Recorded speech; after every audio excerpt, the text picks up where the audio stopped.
काली ननद के लंबे काले बाल।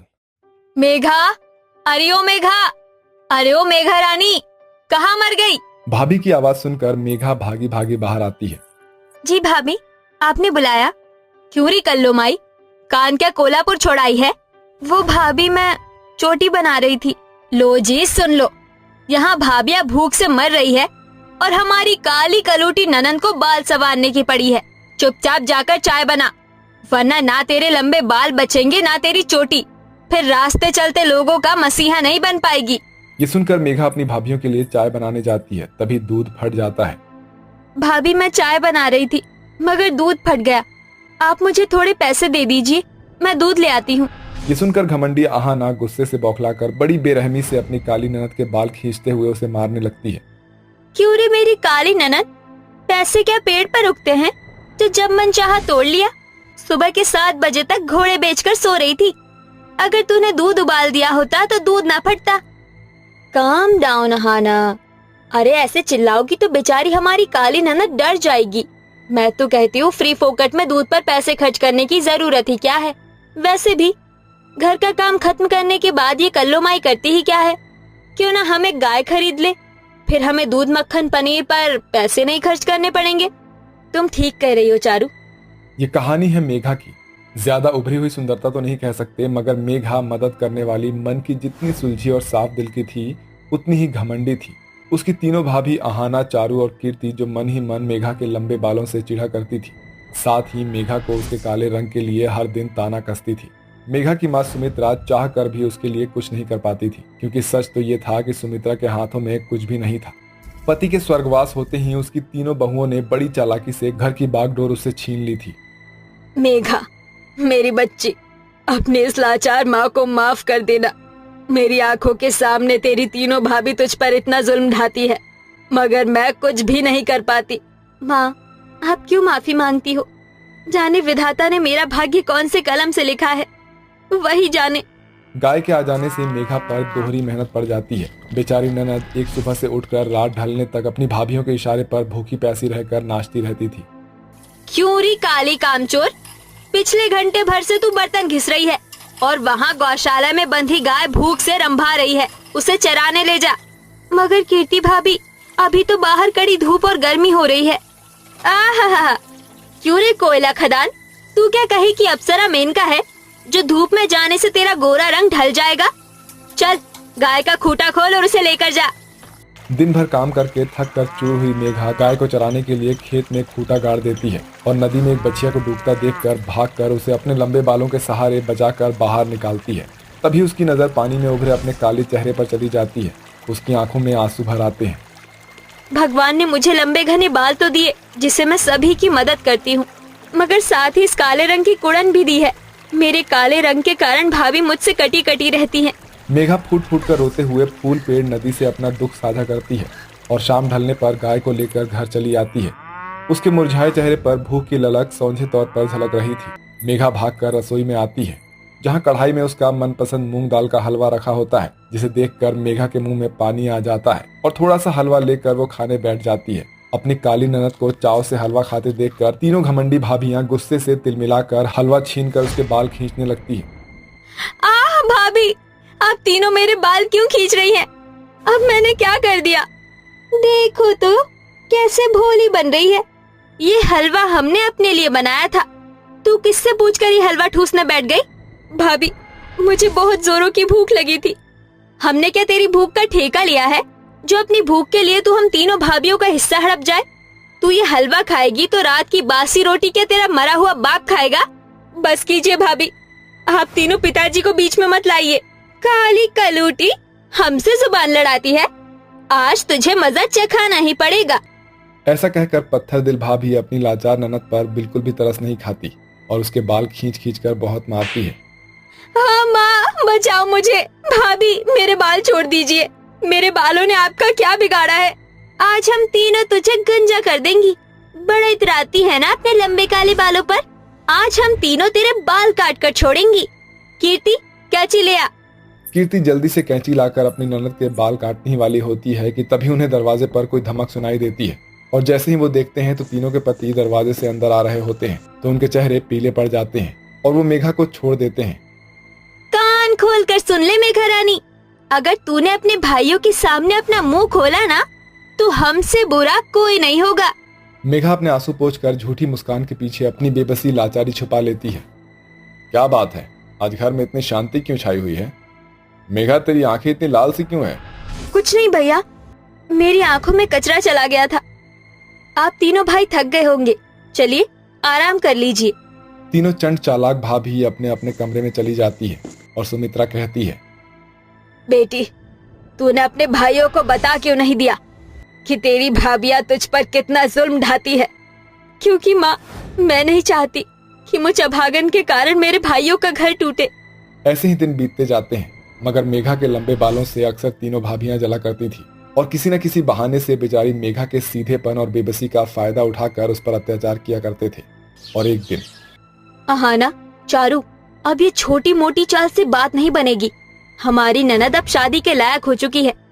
ये तो हम तीनों भाभी जानती ही हैं कि हमारी काली कलूटी ननद हमारे पति की जान है, इसलिए कल को हमारे पति इसकी शादी में बड़ा खर्चा करेंगे। क्यों ना हम इस रास्ते के कांटे को ही हटा दे। मगर कैसे?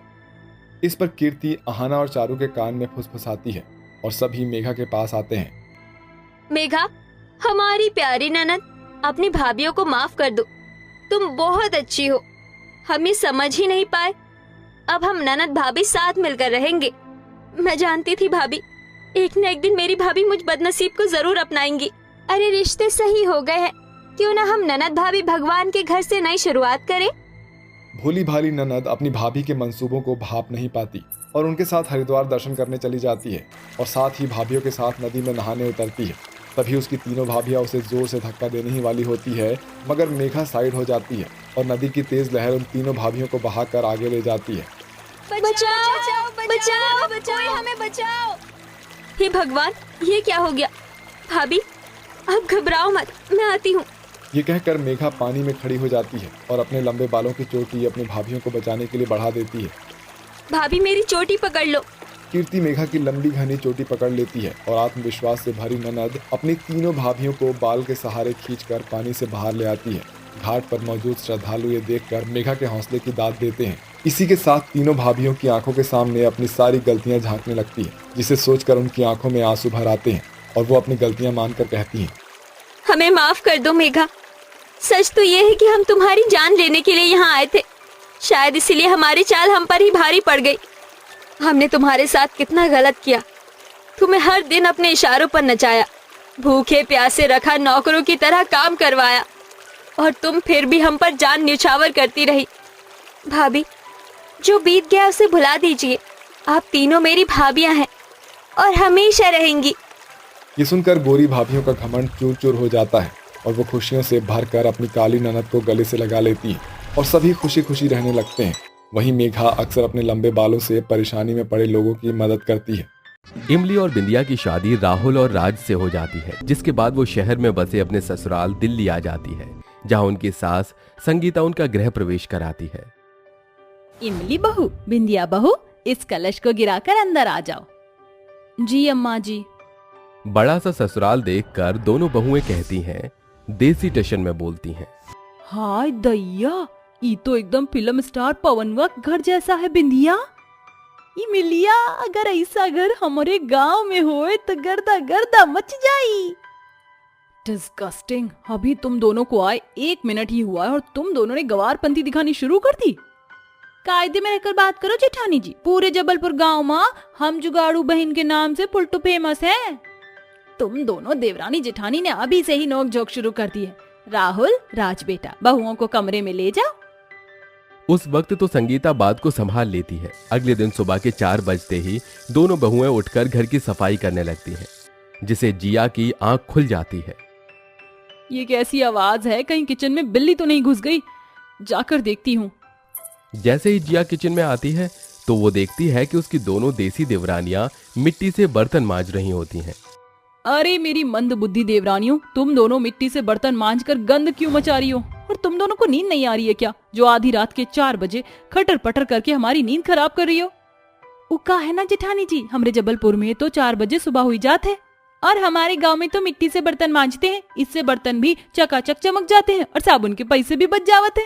बंद करो अपनी बेवकूफियां, ये तुम्हारा जबलपुर गांव नहीं शहर है, ज्यादा जुगाड़ू बहू बनकर मत दिखाओ। इस तरह जिया जुगाड़ू बहुओं को झड़प कर चली जाती है। कुछ दिन बीत जाते हैं। फिर एक दिन जब इमली और बिंदिया किचन में खाना बना रही होती है तभी सिलेंडर खत्म हो जाता है। अरे इमलिया, देख ना ये चूल्हा कैसन बुता गया। अरे बहू जल्दी से रोटियां लिया। अब बिंदिया जल्दी से कुछ जुगाड़ू करना पड़ेगा। ऐसा सोचते हुए अचानक इमली का ध्यान पूजा घर में रखी लकड़ियों की गठरी पर चला जाता है। फिर क्या था, दोनों जुगाड़ू बहुएं 4 ईंट जोड़कर लकड़ी पर गर्मा गर्म रोटी बनाकर सभी को खिलाती हैं। माँ, ये अचानक घर में खुशबू कहां से फैल गई? खुशबू तो बड़ी ही जानी पहचानी है। अचानक सभी की नजर किचन से उठ रही धुएं पर चली जाती है और संगीता, जिया और नित्या किचन में आते हैं। इमली बहू, बिंदिया बहू, किचन में गैस सिलेंडर है, फिर तुम दोनों चूल्हा क्यों फूंक रही हो?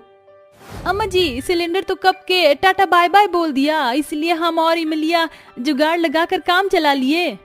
वो सब तो ठीक है मेरी जुगाड़ बहुओं, मगर ये लकड़ियाँ कहाँ से काट कर लाई हो? नहीं नहीं अम्मा जी, ये लकड़ियाँ तो पूजा घर में रखी थी, बस जुगाड़ लगाए और लकड़ियाँ जलाकर सरपट से बना दी रोटी। अपनी जुगाड़ू बहुओं की बेवकूफियां देखकर संगीता सिर पकड़कर कहती है, हे भगवान, अरे मेरी मंद बुद्धि बहू, तुम्हें पता भी है वो चंदन की लकड़ियाँ थी जिसे मैंने हवन के लिए मंगवाया था, और तुम दोनों बैल बुद्धि ने उनसे रोटी बनाने में फूंक दिया। अम्मा जी काहे गरमात हो, ठंडा हो जाओ, अब तो गलती हुई गई है, माफी दे दो। ऐसा कहकर दोनों बहुएं अपनी सास संगीता से माफी मांग लेती हैं। मगर क्या जुगाड़ू बहुओं की आदत यहीं पर थमने वाली थी? चलिए आगे देखते हैं। एक सुबह सभी नाश्ता कर रहे थे, तब गिलास का पानी पास में रखे राहुल के फोन पर गिर जाता है और उसका फोन भीग जाता है। ओ गॉड, मेरा फोन पूरी तरह से भीग गया। आज मेरी इतनी इंपॉर्टेंट मीटिंग है, अब बिना फोन के काम कैसे चलेगा? शॉप वाला इसे ठीक करने में सुबह से शाम लगा देगा। अरे सजनवा, जब घर माँ तुम्हारी जुगाड़ू जोरू है तो उस ससुरे शॉप वाले को फोन देके पैसे फूकने का जरूरत? अपना फोन हमका दो, फिर देखो कैसे हम इका फास्ट फॉरवर्ड में ठीक कर देंगे। मगर बहू, तू ऐसा भी कौन सा जुगाड़ करने वाली है? अरे मेरी जाहिल गवार देवरानी, इस फोन को जुगाड़ की नहीं दुकानदार की जरूरत है। अपने जुगाड़ के चक्कर में लुल्लपंथी मत करके देवर जी के फोन को डेड बॉडी में मत बदल देना। ठीक है जेठानी जी, देख लेना। इसके बाद इमली किचन में आकर फोन को चावल के कनस्तर में डाल देती है। वहीं ससुराल वाले घड़ी की सुइयों को घूर घूर कर देखते हैं। 2 घंटे बाद इमली फोन लाकर राहुल को देते हुए अपनी जेठानी को टशन भरी नजर से देखती है। क्यों जेठानी जी, कन्फ्यूजी आ गई ना? हमरा जुगाड़ है, इलो राहुल जी आपको फोन। वाओ इमली, यू आर ग्रेट, तुमने तो मेरा फोन ठीक कर दिया। मगर ऐसा किया क्या तुमने? वेरी सिंपल, अरे हम तो बस फोन को ले जाकर चावल के कनस्तर में डाल दिए और देखो फोन भी ठीक हो गया, पैसा भी बच गया। जिग जिग जियो मेरी जुगाड़ू बहुओं, आज तो तुम दोनों ने वाकई में बचत करके सर्वगुण संपन्न बहुओं जैसा काम किया है। वाह मेरी जुगाड़ू भाभी, आज तो आप दोनों छा गई। सास और नंद से अपनी बड़ाई सुनकर जुगाड़ू बहुओं की खुशी का ठिकाना नहीं रहता, जिससे उनकी जुगाड़पंती को और सह मिल जाती है। फिर एक दिन जब बिंदिया घर की सफाई कर रही होती है तभी वैक्यूम क्लीनर खराब हो जाता है। अरे ये मशीन से चलने वाला झाड़ू तो बंद पड़ गवा, अब क्या करें? कुछ जुगाड़ लगा दे बिंदिया, ताकि काम बन जाए और पैसे भी बच जाए। बिंदिया ऐसे सोच रही होती है तभी उसकी नजर सोसाइटी के गार्डन में चली जाती है, जहां बहुत सारे खजूर के पेड़ लगे होते हैं। मिल गवा जुगाड़। बहू नीचे आकर खजूर के घने पत्तों को तोड़ने लगती है। तभी वहां गार्ड आकर गुस्से से बोलता है, अरे ओ बॉटम औरत, इस गार्डन का शो पीस क्यों खराब कर रही है? अबे खजूर, ज्यादा बड़बड़ की ना तो देंगे उल्टे हाथ का। ई बगीचा का तुहरे बाबूजी का है, जो तुहरे गुर्दे लाल होते हैं। इस तरह जुगाड़ू बहू गार्ड को 4 बातें सुनाकर खजूर के घने चौड़े पत्ते लेकर घर आती है और उसे झाड़ू बना लेती है। तभी संगीता गुस्से में वहां आकर अपनी जुगाड़ू बहू पर बिगड़ते हुए कहती है, क्यों री बिंदिया बहू, तू गार्ड से झगड़ कर आई है? और ये क्या है? अम्मा जी, ये झाड़ू है जिसे हमने बिना पैसे खर्च किए खजूर की डाली से बनाया है। अरे वाह बिंदिया, बहुत बढ़िया, तू तो छा गई। चुप कर इमली बहू, जब देखो दोनों लुल्लपंती करती हो। अरे इतना भी कंजूसी करके क्या होता है? आप नहीं समझोगी अम्मा जी, कुछ कुछ होता है। बंद करो दोनों ये डायलॉग बाजी, तुम्हारी ये जुगाड़पंती एक दिन इस सोसाइटी में हमारी धज्जियां उड़ा देगी। इस तरह घर वालों से जुगाड़ बहुओं को खूब डांट फटकार पड़ती है। ऐसे ही वक्त गुजरता जाता है। फिर एक सुबह बिंदिया चाय नाश्ता लेकर गुनगुनाते हुए अपनी ननद के कमरे में आती है। सैया जी, दिलवा मांगे ले गमछा बिछाई के, ई लो ननदिया, नाश्ता पानी कर लो।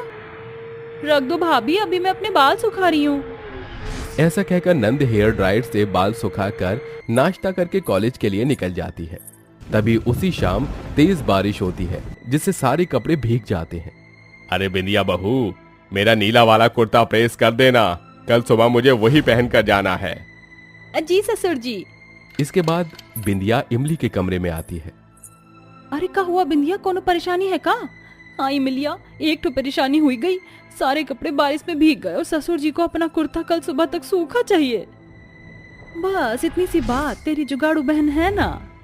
ऐसा कहकर इमली अपनी नंद के गैर हाजिरी में उसका हेयर ड्रायर उठाकर अपने कमरे में लाकर उसे अपने ससुर का कपड़ा सुखाने लगती है। तभी कुर्ते के गीलेपन के कारण उसे करंट का जोरदार झटका लगता है। मर गई रे, बचावा हो रिंकिया के पापा। आवाज सुनकर पूरे घर वाले जल्दी से अंदर आते हैं और जिया जल्दी से बोर्ड का स्विच बंद करती है। ये सब कैसे हुआ? बिंदिया जिया को सारी बात बताती है और जिया दोनों को करारी डांट लगाती है। मैंने तुम दोनों को पहले ही समझाया था ना, और बनो जुगाड़ू जट। कैसा लगा 440 वोल्ट का झटका? इमली, आज तुम्हारे जुगाड़पंती के कारण जान पर बनाई। अब तो इन बेवकूफियों से बाज आ जाओ, वरना ये अठन्नी चवन्नी बचाने के चक्कर में एक दिन निपट जाओगी। बहू, ज्यादा जुगाड़पंती भी जानलेवा होती है, जिसका काम उसी को साजे, दूजा करे तो बुद्धू बाजे। हम समझ गए अम्मा जी, अब हम किसी भी काम में जुगाड़ नहीं लगाएंगे। सास और जेठानी की फटकार से आखिरकार दोनों जुगाड़ू बहुओं के दिमाग के पर्दे खुल जाते हैं, जिसके बाद जिया और नित्या उन्हें शहर के तौर तरीके सिखाने लगती है और दोनों बहुत ही जल्द अपने ससुराल के सांचे में ढल जाती हैं।